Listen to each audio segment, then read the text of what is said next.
Quality assessment is something that is going to become easier with experience, and you can really only be able to do this successfully with experience as well.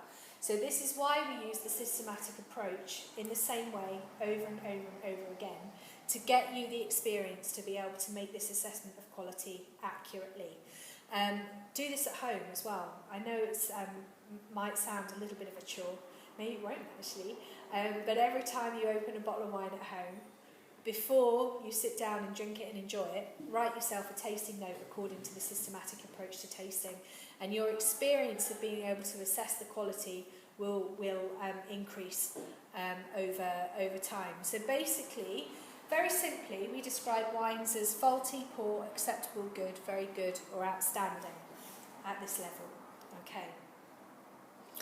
And we do that by making an assessment of the balance of the wine, the finish, or the length, the intensity of the flavours and the aromas, the complexity of the flavours and the aromas.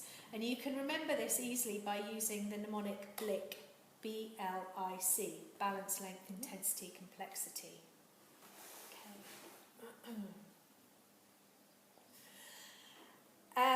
Balance is important. If any one component in your wine dominates, then you could suggest that the wine is out of balance. So if, for example, it feels really acidic and then there's not enough fruit or body there in order to balance that acidity, then you could describe the wine as out of balance. You need to say what you think is out of balance, so you would need to say something like out of balance, acidity too high. You might find the tannin too high. You might find there's not enough acidity, or there's not enough tannin, or the alcohol is too burny. All of these characteristics are going to result in a wine that is out of balance, and therefore you would need to probably be looking at the acceptable category if you're finding anything out of balance. The finish, okay, the length of the wine, the longer the flavours last, the general rule of thumb is the longer the flavours last, the better the quality of the wine is. So again, if you've used short to describe the wine, we're probably looking here in the acceptable category. Intensity, how strong were those flavours? Light flavours generally result in a lesser quality wine than more pronounced flavours. And then finally, complexity. The more complex the wine, the more characteristics we wrote down, the more flavour and aroma characteristics that we wrote down, the better quality the wine is going to be. It is quite important, however, to remember that a lot of this judgment has to be made in the context of the wine. You can't do it when you're tasting the wine blind, but you need to make an assessment of the wine in its context as well. And again, sort of, yes. Not quite its price, but where it's come from and how it's been made. And because there are some wines that, what am I trying to say here? Burgundy, for example, would be a good example. Actually, no, let me backtrack. You can't talk about price. If you want to fully understand the price-wine relationship, then you have to understand the wine in context, okay? So for the purpose of your examination, forget about price, write the tasting note as the wine tastes in the glass and make your assessment of the quality based on the wine in the glass. However, when all of a sudden someone says to you, so you've written your tasting note for your Burgundy, for example, and it's come out at good quality, and then all of a sudden the wine merchant says to you, okay, that's 25 quid a bottle. You have to understand that good quality Burgundy costs £25 a bottle. That is just the way it is. Whereas good quality Sancerre only costs £15 a bottle. Do you see what I mean? Yeah. So that's what I'm trying to say, that when you're making an assessment of the price, is the price right for this wine? you have to consider it in context. Yeah. Okay, so let's have a look at the wine we've got in our glass. Would you say the wine was balanced? Was there anything out of balance in that particular wine? It's too acidic. You found it too acidic. Okay. Anybody else?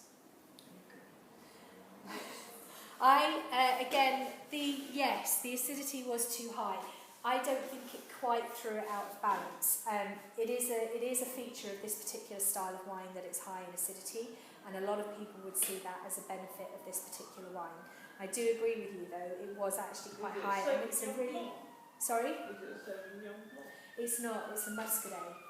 Yeah, so it's from a very cool climate, from the north of France, and it naturally is quite high in acidity.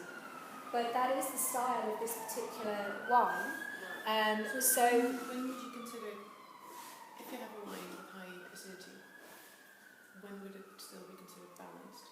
Would it you depends have something against exactly. fruit or Yes, exactly. So you need to consider consider the weight of the fruit and consider the texture of the wine. So we talked about the that yeasty character. And one of the things they do with this particular wine is they age it on the lees. They call it sur lie. Oh, yeah. They age it on the lees, and that gives it an extra bit of weight and texture, which brings the acid back into balance. But for the purpose of the exam, you need to say exactly what you think. And the examiner will completely understand. If you describe this wine as out of balance because the acidity was too high, they'd go, yeah, they'd give you a mark for that. So I think that's absolutely a fair judgment to make, because they're not expecting you to understand what this wine is. They just want to know what you think about this wine and what your assessment of this wine is. So I think absolutely, if you felt that the acidity was out of balance, then you can say there, balance slightly too, acid slightly too high, throwing the wine out of balance. Okay. Then comment on the length. How long did you think what did we say? We said medium minus, didn't we? Okay, so so medium minus length. The intensity, we described the flavours the whole way through as light. And complexity, well, there wasn't a huge amount of complexity. We did have some secondary characteristics in there, so there was some complexity. If it was only primary characters, we'd describe it as simple. But because we've got some secondary in there, we can say that there's a little bit of complexity. And I think this is what can put us into the good category rather than just the acceptable category, which I think is fair enough for this particular wine.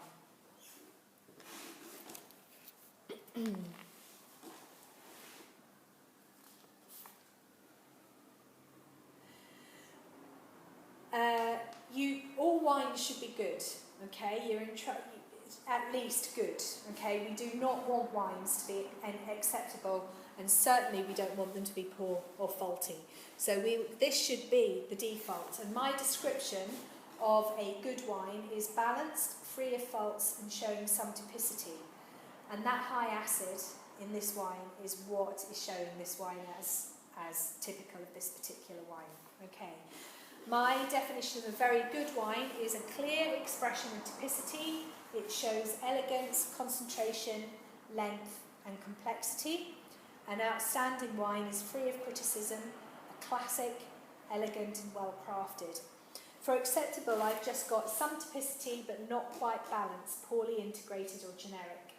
Don't think that's quite fair enough for this wine. However, again, if we were in an exam and this was the wine I'd given you, I think I would probably give you a mark for either acceptable or good for this particular wine.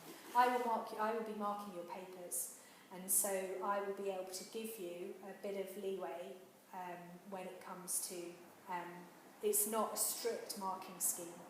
There is some variation that I'm allowed to use on when I mark your scripts. A poor wine lacks typicity, it's unbalanced and can be unpleasant. Okay, and again, those definitions are all on the Dropbox folder.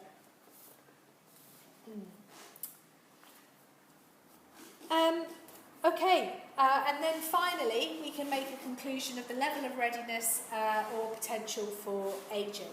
Okay, now a wine will age and develop in bottle if it is balanced, if it has length, if it is intense, and if it has complexity. Okay, so this particular wine will not keep in bottle. It does not have the intensity, it does not have the complexity to keep and to develop new flavours in the bottle. So we can say this wine is drink now, not suitable for aging.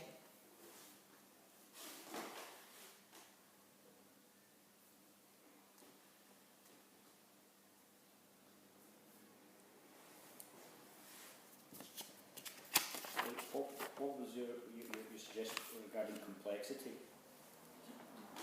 Was it because there was a little bit tertiary? There's a little bit of secondary. Secondary, sorry, Yeah. sorry. Primary and secondary. That gives it some complexity. So what's your descriptive term for some complexity? Just some complexity? Yes. Literally. Yeah. Some You complexity. say shows primary and secondary characteristics, therefore some complexity.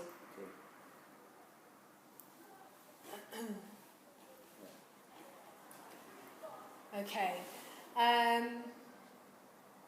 This is much easier to show you when I've got examples. Okay, so I'll show you examples of 2 young wines. I will show you examples of wines that you can drink now but have potential for aging. I probably won't show you examples of wines that are too old. Okay, but it's probably easier to describe as we go along. So our wine is definitely here, drink now, not suitable for aging. It didn't have the concentration, the intensity that you expect from a wine in order to be able to develop new flavours in the bottle as the wine ages. It was too light, it was too delicate.